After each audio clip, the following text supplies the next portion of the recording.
The first thing Elias Vance heard that Saturday morning wasn't the cheerful chirping of the sparrows he loved, or the soft whinny of his horse, Samson, from the stable out back. It was the metallic, grating shriek of heavy machinery. It was a sound that didn't belong, an industrial scream tearing through the serene symphony of his morning coffee on the back porch. He stepped outside, the wooden planks cooled beneath his bare feet, and the scene that unfolded before him stole the breath from his lungs.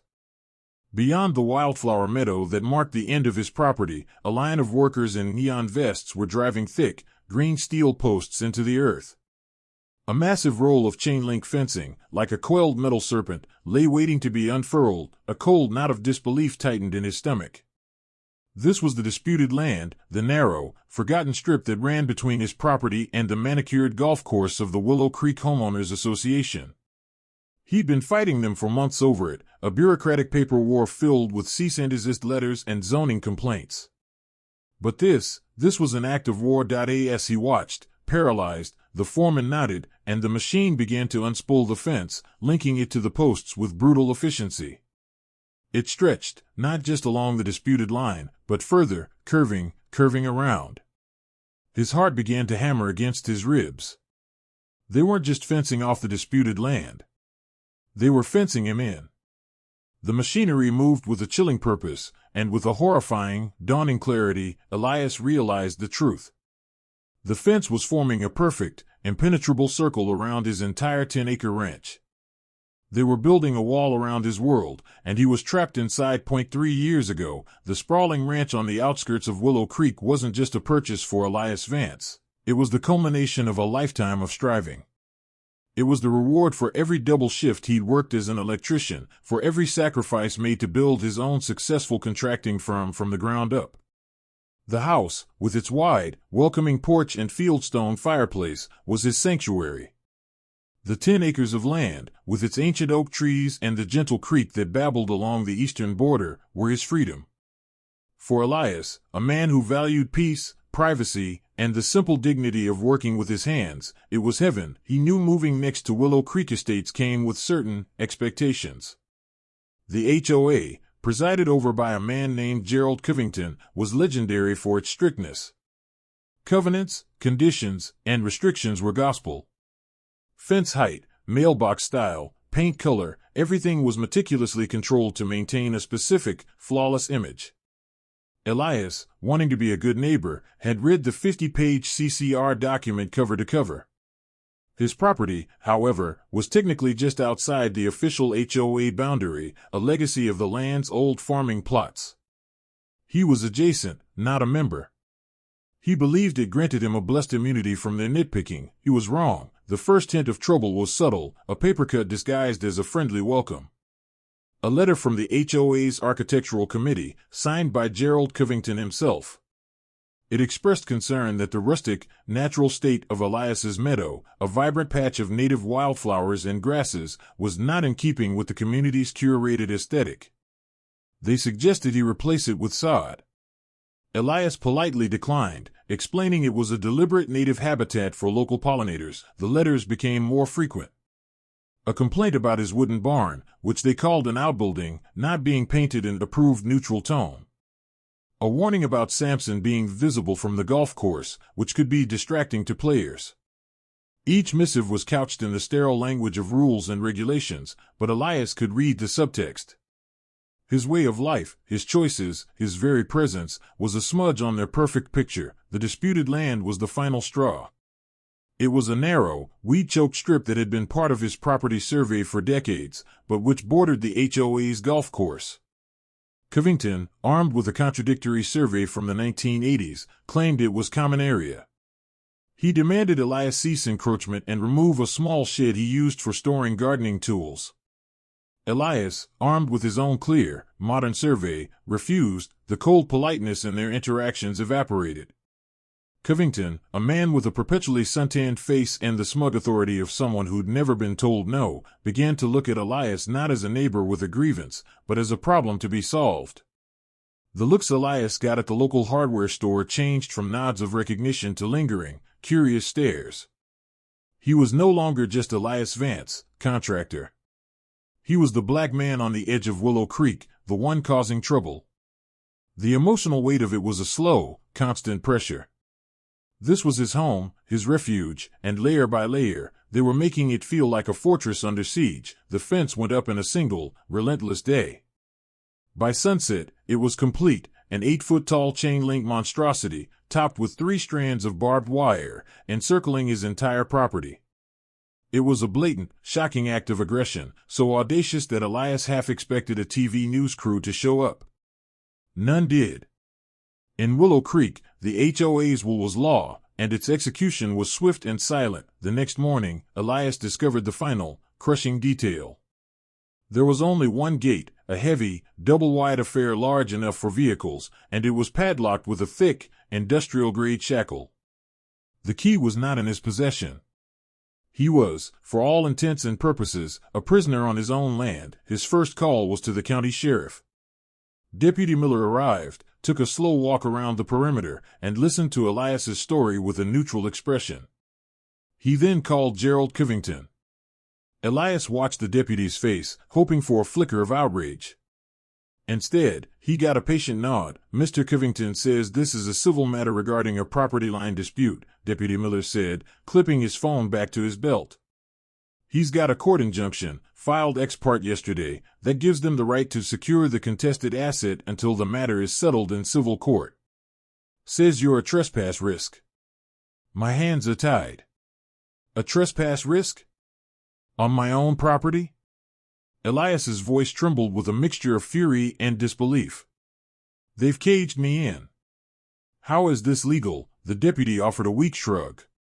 "It's a rich man's game, sir. Lawyers and injunctions. You need to talk to your lawyer, not me." The humiliation was a physical blow. He had to call his crew and cancel jobs, explaining he was physically unable to leave his property. He heard the awkward silence on the other end of the line, the unasked questions. He had to ask his neighbor, old Mrs. Gable, to buy his groceries, watching her pitying expression as he handed her cash through the cold links of the fence. The worst was Sampson. The horse grew agitated, confined to a smaller paddock, pacing along the new, unnatural barrier that replaced his open view of the meadow. Elias would stand at the fence, his fingers curled through the metal mesh, feeling a profound sense of powerlessness. This fence wasn't just about land, it was a symbol. It was Covington and the HOA drawing a literal line, declaring him an outsider, a nuisance to be contained. It was a public shaming, a message to everyone in Willow Creek about what happened to those who didn't fall in line. His lawyer, a sharp woman named Angela Rivera, was livid but confirmed the grim reality. "The injunction is flimsy, but it exists. They have a shady survey and a judge who plays golf with Covington. We can fight it, Elias, but it'll take months. Maybe a year. And it'll cost you a fortune." Elias felt the walls closing in, and not just the physical one. The financial strain of a protracted legal battle, the emotional toll of the isolation, the sheer injustice of it all, it was a calculated strategy to break him.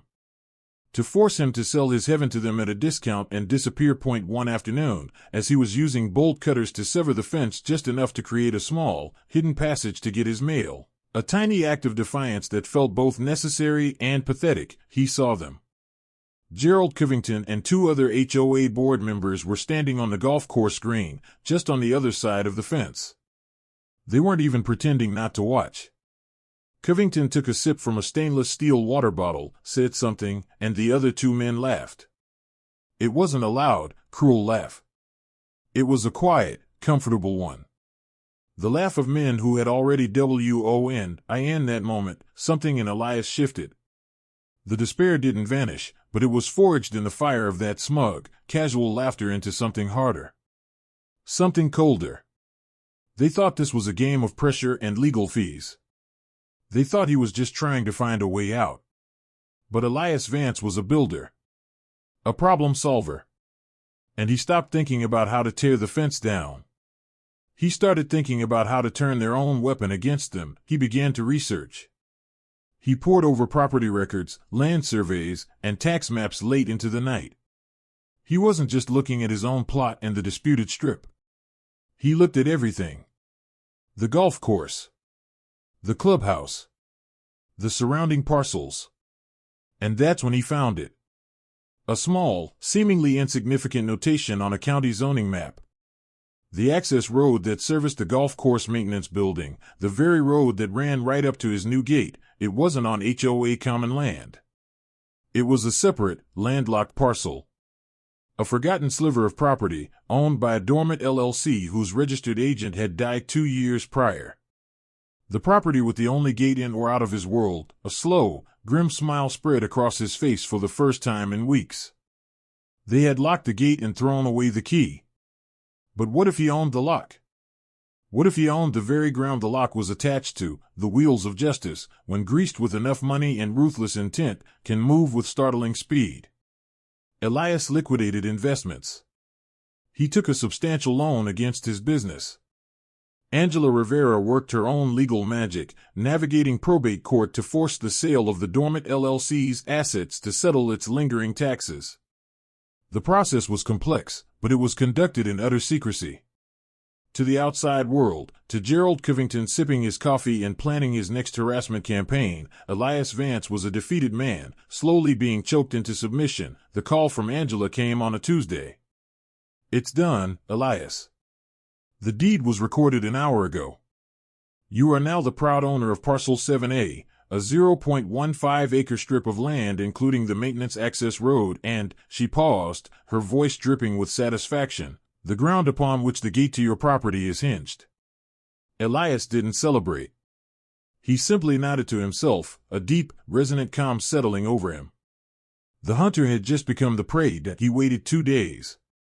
He let the new deed settle into the county's system. He allowed the HOA their final, fleeting moments of ignorant triumph. Then, on Thursday morning, he enacted his plan. He called his most trusted crew. At exactly 8 a.m., 2 of his trucks pulled up to the outside of the HOA's new gate.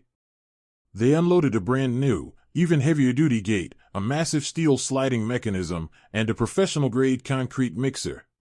The roar of the machinery was a declaration of war. It didn't take long for a golf cart to come speeding down the path, carrying a red-faced Gerald Covington, Vance. "What in God's name do you think you're doing?" Covington yelled, his voice strangled. "This is HOA property. I will have you arrested." Elias walked calmly to the fence. He didn't raise his voice. He simply held up a large, laminated copy of the property deed, pressing it against the chain link for Covington to see. "This is no longer HOA property, Gerald," Elias said, his voice flat and steady. "This 0.15-acre strip, including this road and this gate, is mine. You are trespassing." Covington's face cycled through emotions, confusion, disbelief, and finally, a dawning, horrifying comprehension. His eyes bulged as he scanned the deed. The color drained from his face, leaving his tan looking like a cheap spray-on. This is impossible. This is a common access road." It was a landlocked parcel owned by a defunct company, Elias explained, as if to a child. "I bought it. Now, you are blocking access to my property with this gate. I'm having it removed." With a nod from Elias, his crew fired up an angle grinder. Sparks flew like angry hornets as they began cutting through the heavy-duty padlock and hinges that the HOA had installed. The sound was deafening, a symphony of comeuppance. Covington was sputtering, frantically calling his lawyer, the police, anyone who would listen. But the facts were the facts. The deed was irrefutable. When Deputy Miller arrived, he looked at Elias's documentation, looked at the panic on Covington's face, and simply tipped his hat. "Civil matter, Mr. Covington. You'll have to take it up with the courts." He left, a faint smirk on his lips. Within an hour, the HOA's gate was gone, hauled away as scrap. In its place, Elias's crew was setting the posts for a new, imposing steel sliding gate. A gate that Elias Vance would control. He turned to Covington, who was now ashen and silent, watching his kingdom crumbling. The HOA's maintenance vehicles used this road to access the golf course sprinkler systems and the clubhouse utilities, Elias stated, not asking, but telling. "That is now revoked. You are no longer permitted to use my private road. Furthermore, this fence," he said, gesturing to the monstrous chain link enclosure, "is on my property. You have 24 hours to provide me with a plan for its removal. After that, I will have my crew dismantle it and bill the HOA for the labor and disposal. And I charge a premium for emergency service. The utter reversal of power was absolute.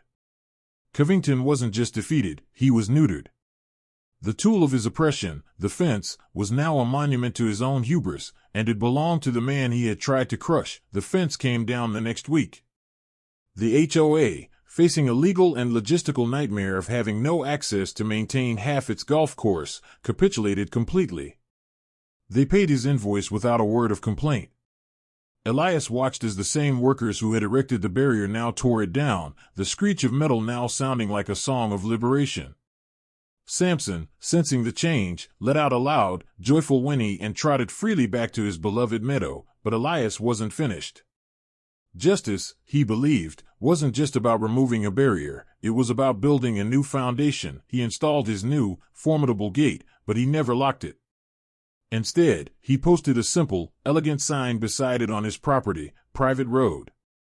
Access by permission of Elias Vance only. Then, he did something that sent shockwaves through Willow Creek.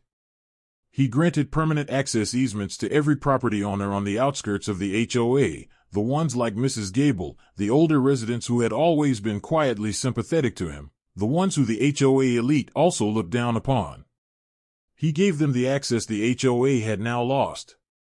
He created his own coalition of the formerly powerless. The HOA's infrastructure began to fray. Without access to the maintenance road, watering systems for the back nine failed, and the greens turned brown. Garbage trucks couldn't access the clubhouse dumpsters. Covington was forced to resign in disgrace, his authority utterly broken. The new HOA board, desperate, had to come to Elias, hats in hand, to negotiate. Elias didn't gloat. He presented them with a simple, fair, and legally airtight contract. They could lease access to the road for a substantial annual fee, paid directly to him. The funds, he declared, would be used to create a scholarship in his father's name for local students pursuing trades. He turned their attempt to impoverish him into a means to uplift others. The story leaked, of course. It became a national headline, a modern-day parable of David and Goliath set against the backdrop of suburban racism. But Elias refused most interviews. He hadn't done it for fame. He had done it for the principle. He had done it so that the next person Covington or someone like him tried to bully would see his story and know that the walls they build can sometimes become their own cages. One evening, months later, Elias sat on his back porch, looking out at the same meadow that had started it all. The wildflowers were blooming again, more vibrant than ever. There was no fence. No angry letters. Just the peace he had originally sought. The experience had left its scars, of course. It had shown him the insidious, smiling face of systemic racism, not just cross-burnings, but carefully worded bylaws, biased judges, and the casual confidence of men like Covington who believed the world existed for their convenience. But it had also shown him his own strength. He had learned that the system could be fought, not just with anger, but with a sharper mind, a stronger strategy, and an unshakable belief in one's own right to exist, to thrive, and to be freed. He had taken their symbol of hate and control and had it melted down, reforging it into a key not just to a gate, but to a future built on his own terms. So the next time you see an unfair rule, a seemingly small injustice, a barrier meant to quietly exclude and discourage, ask yourself, what would you build if they tried to fence you in? Would you see a cage, or would you see the blueprint for your victory? ***, the greatest power they never want you to discover is that the locks they use are often for doors they don't own.